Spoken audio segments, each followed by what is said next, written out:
Idemo vidjeti kako izgleda kombinacija dobre hrane i kvalitetne muzike. Ko nam nešto više o tome ima reći? Naša reporterka Melika. Melika, dobro jutro još jednom. Dobro jutro još jednom.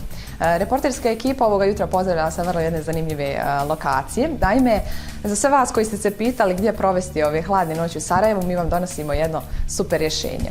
Pošto mi u Bosni i Hercegovini generalno volimo da pojedimo i volimo hranu, ovo je jedna super prilika za sve nas. Naime, gastrokulturološka agencija ili gastroturistička agencija Balkantina će Sarajevo i sve njegove posjetitelje počastiti jednom zanimljivom serijom događaja. Naime, Bosnian Gastro i Life Nights. Projekat koji Balkantina implementira u suradnji sa turističkom zajednicom kantona Sarajevo.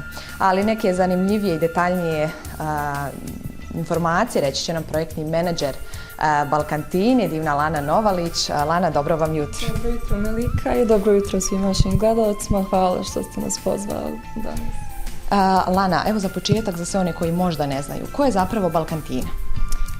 Pa dakle, Balkantina je gastroturistička ili gastrokulturološka agencija koja je nastala 2016. godine s ciljem da promoviše gastronomsku scenu Bosne i Hercegovine, ali i čitavog regiona. Dakle, tu je napravio tim gastronomskih entuzijasta koji zaista uživaju u hrani i željeli su to podijeliti sa ostalim ljudima.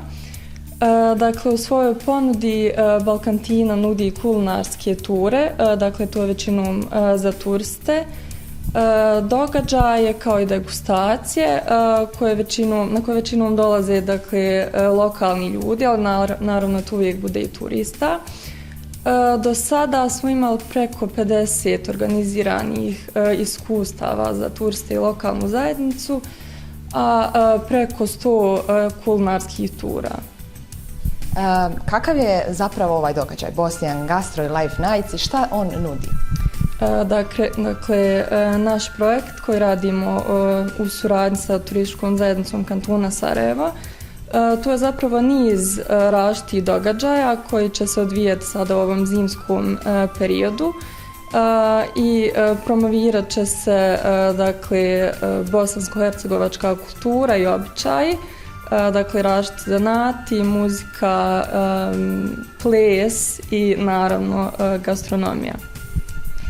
Serija ovih događaja je počela sada u petak 27. januara. Kakvi su utisci bili sa te večeri? Pa dakle, mi smo još pod utiscima.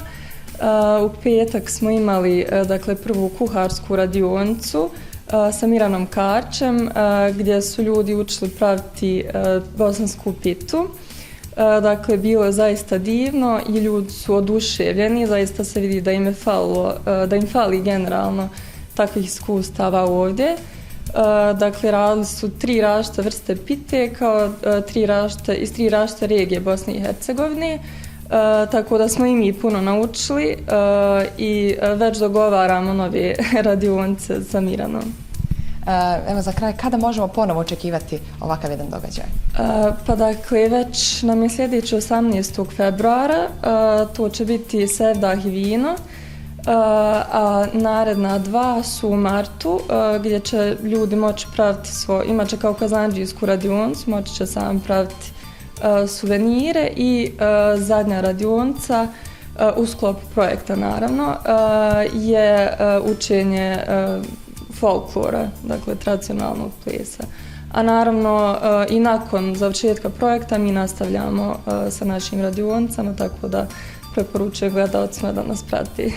Hvala vam, Lana, što ste govorili za jutarnji program. Hvala vam. Evo, zanimljiva serija događaja koja će se održati ovdje na adresi Pehlivanuša 5. Mi smo sigurni da ćete uživati u ovoj ponudi koju vam je gastrokulturološka agencija pripremila Balkantina, stoga obavezno pratite njihove stranice za naredne događaje. To je to, poštovani gledalci, želimo vam ugodan ostatak dana.